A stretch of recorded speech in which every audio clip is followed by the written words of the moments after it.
Here we go. William Burr, how do I come to terms with being average? Well, let me tell you, sir, you're asking the right guy.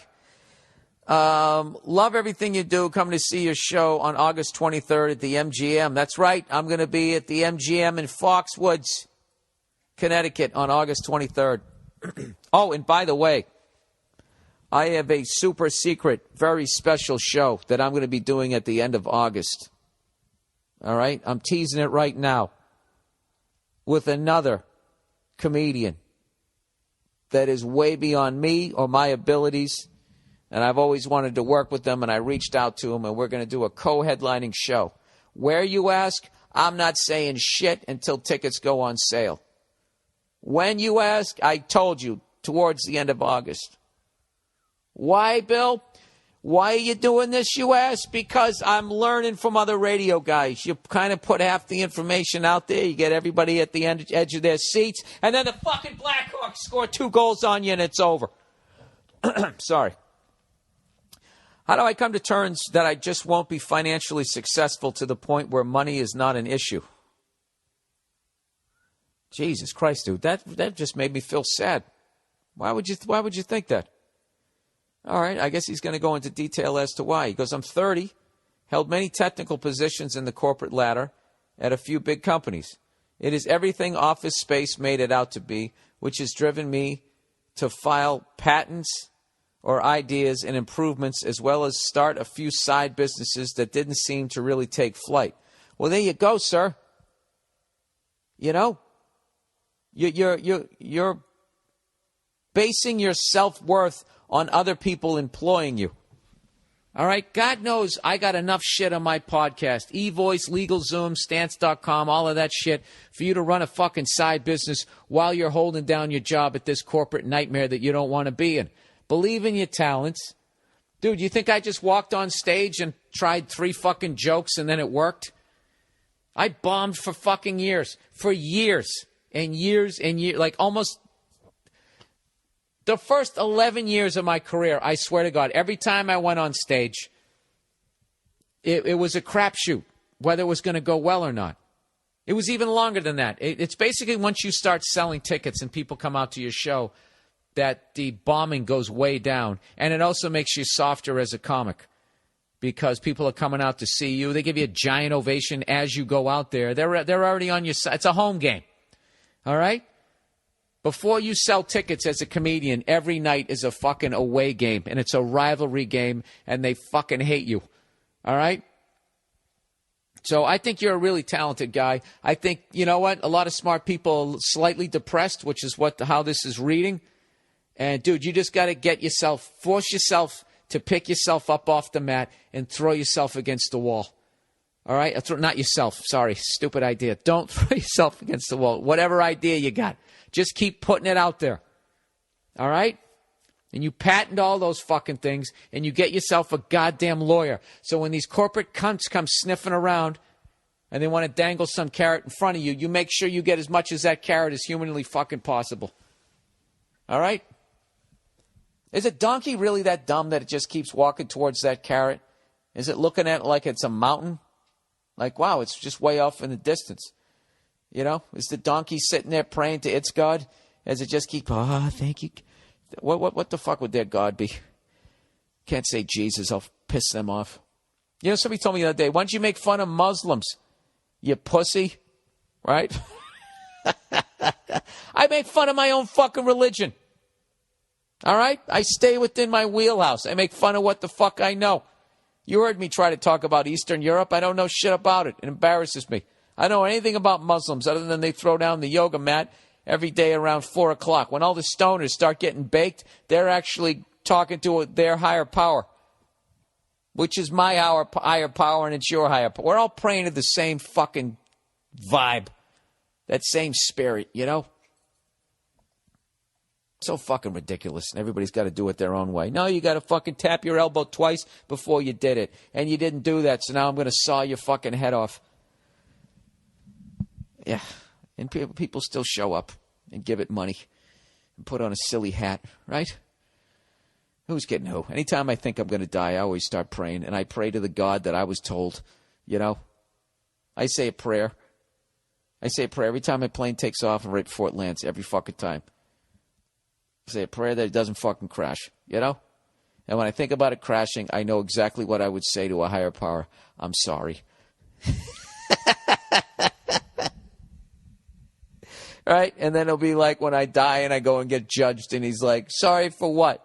And it's you know what? Yahweh, Lord, Buddha, whatever the hell you are, just straight across the board, sorry. So for all of it, the whole fucking kit and caboodle, other than 8% of it, the other 92%. I'm just sorry. I knew it was wrong. I knew what I was doing. I tried to pull myself out of the muck, and I was too weak a person, you know, which maybe that's on you because you didn't fucking, you know, you put a 4-cylinder in me, you know, instead of giving me enough fucking horsepower mentally to pull myself out of the ditch. Yeah, I am blaming you on some way. You know, you made me, you know, the fuck? If I made a car and it didn't run, I'm going to blame the car? Do what you got to do. Whatever. Sorry. Anyways, back to this here.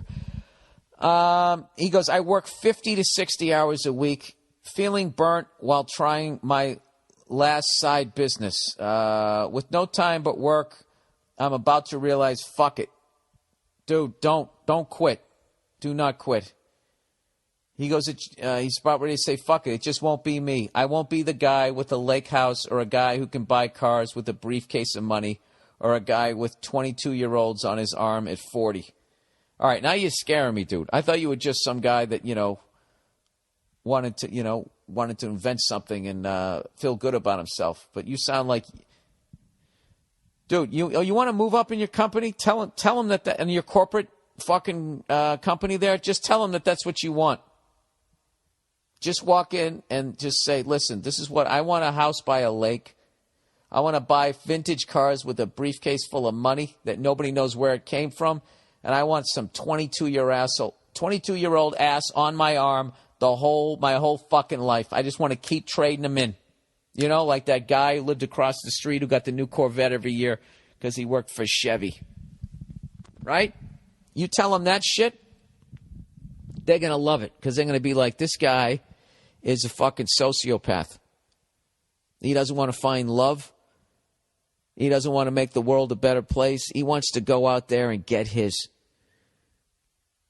That's great. He wants a house by a lake. We'll give him a house by a lake, and we'll give him the chemicals to dump into it. That's okay? You want that house by a lake? You got to take our fucking waste and dump it in that goddamn lake. All right? Now, I want you to practice shrugging your shoulders. Well, I don't know. We want to see that you're going to be able to do that. All right? And if you get caught, you got to take the fall. Walk up to that podium over there. Let me see you just improvise taking the fall. We're going to throw out a couple of scenarios. All right? Just relax. We got a glass of water up there. Have a drink. Have a drink. Okay. All right. First scenario. Fucking Sheryl Crow somehow gets behind some cunt that figures out that we have 3-year-olds making the Pampers down there in Honduras. All right? We need you to take the fall. Go. Okay. It's come to our attention that some of our practices in the infant undergarment industry have come into question. We are looking into it. I accept full responsibility. The buck stops with me, and I am the head of that division. And I don't like babies. I'm sorry. I don't know where to go. Fuck it. Fuck you and your lake. That isn't good. That was bad. And we can see you sweat from over here. Go back to your cubicle. That's like parole. That's like a parole hearing in a corporate office. You know, they bring you in once every 7 years and they see how good you are at lying. And if you're not fucking good at it, they send you back to the hole, back to your cubicle. It's like reverse Shawshank. Anyways, let's plow ahead here. So this guy's depressing the shit out of me. He's given up on his dream, and he wants young bitches on his fucking arm. I don't know what to do with this guy. He goes, I'm starting to think I need to accept the corporate grind for the next 35 years, or the whole life is going to pass me by, spending all my free time trying to start something. Your thoughts? It wouldn't be right unless I end it this way. Thanks, and go fuck yourself. All right. I don't think you're that bad a guy, sir. I'm just fucking with you. All right. Don't quit. All right? Don't quit. If you quit on yourself, nobody's going to believe in you. It's going to affect your entire fucking life. You can't fucking quit ever. You never quit. Unless you're wrong. You know? If you're fucking wrong. But then what you do is you just go in another direction.